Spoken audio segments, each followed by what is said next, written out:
Back, the gentleman from Missouri is recognized. Thank you, Mr. Chairman, and thank you, Attorney General Bondi, for being here on this long day. And I want to thank you most of all for your leadership in your whole career defending victims.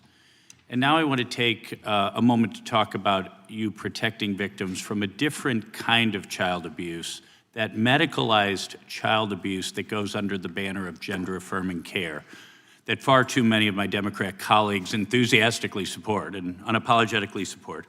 Shortly after returning to office, President Trump signed an executive order directing HHS to review the clinical evidence and determine whether sex-rejecting interventions caused more harm than good. HHS reached the same conclusion that the UK and Finland and Sweden reached, that the risks are serious and that imposing this so-called care on minors was not appropriate. This executive order also directed you as Attorney General to, quote, work to draft, propose, and promote legislation to enact a private right of action for children and the parents of children whose healthy body parts have been damaged by medical professionals practicing chemical and surgical mutilation, which should include a lengthy statute of limitations. Last September, you transmitted that bill to Congress. It has been my honor to introduce that bill as the Chloe Cole Act. We named the bill after Chloe Cole, who sat where you're sitting just a few years ago on her 19th birthday. During a hearing chaired by now Speaker Mike Johnson, I'd like to play a clip of her testimony that day to remind us of our story. Onto puberty blockers and then testosterone.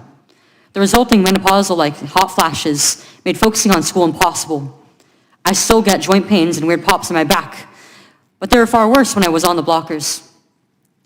A month later, when I was 13, I had my first testosterone injection. This caused permanent changes to my body.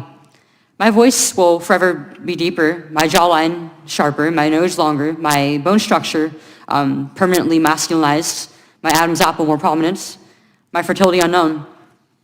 I look in the mirror sometimes and I feel like a monster. I had a double mastectomy at 15. They tested my amputated breast for cancer. And I was cancer-free, of course. I was perfectly healthy. There was nothing wrong with my still developing body or my breasts, other than that, as an insecure teenage girl, I felt awkward about it. After my breasts were taken away from me, the tissue was incinerated.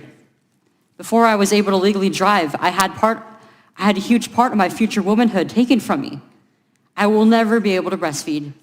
I struggle to look at myself in the mirror at times. I still struggle to this day with sexual dysfunction. And I have massive scars across my chest. And the skin grafts that they took of my nipples are weeping fluid today. And they were grafted into a more masculine positioning, they said. Chloe testified that day that what she needed was mental health therapy, but she never received it. And she was not suicidal until after they did these horrible things to her.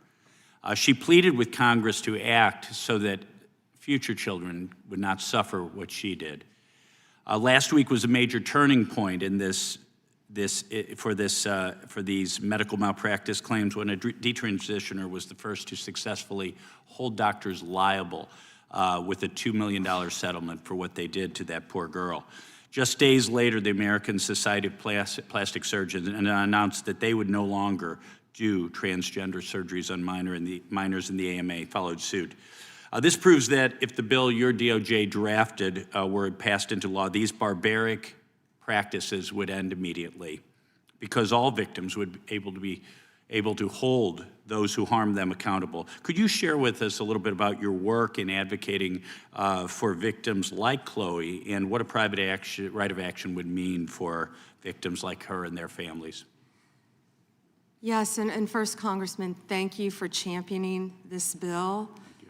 And also to Chloe, what a brave young woman to come before this body. Yes. And at age 19.